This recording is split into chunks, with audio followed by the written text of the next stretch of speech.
I've never been able to get a good polished metal effect on my costumes. Until now.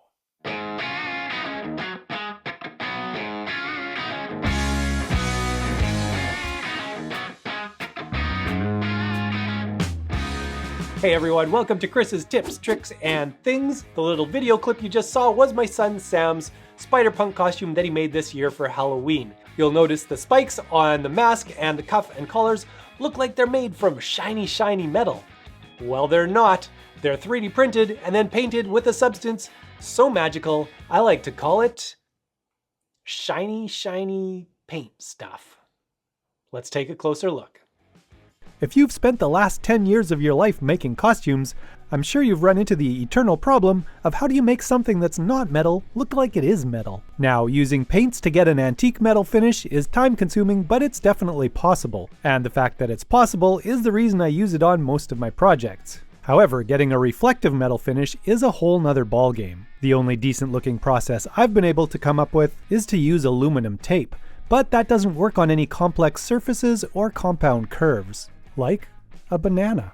Anyways, I thought I'd try something a bit different for Sam's spikes, and I ordered some Fly C chrome paint markers. Hello, markers. I honestly had pretty low expectations of how well they'd work, but as soon as we started trying them out, I was pretty much blown away with the surface we were getting.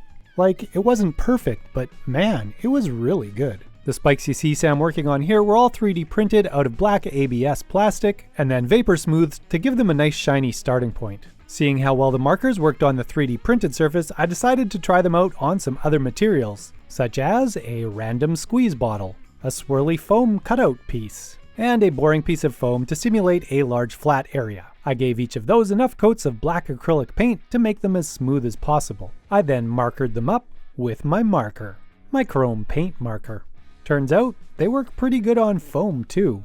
Obviously, the smoother the underlying surface, the better result you're gonna get. And yes, it even works on a banana. One thing I did notice was a bit of the paint kind of cracking on some of the Spider-Punk spikes. Maybe it was put on a bit too thick or something, I'm not totally sure. Still looks good from a distance though. Alright, well wasn't that fun? You know, every once in a while you come across something that changes your life forever.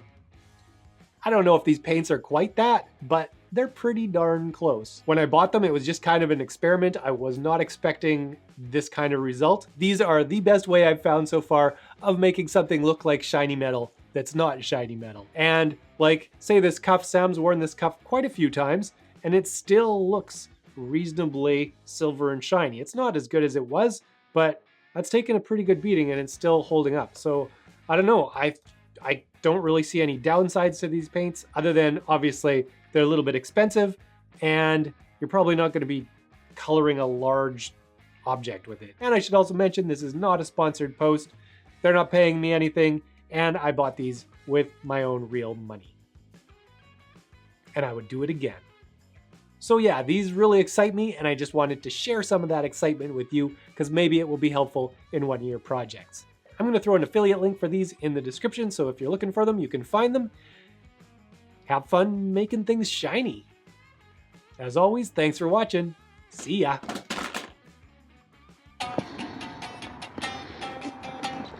Woo!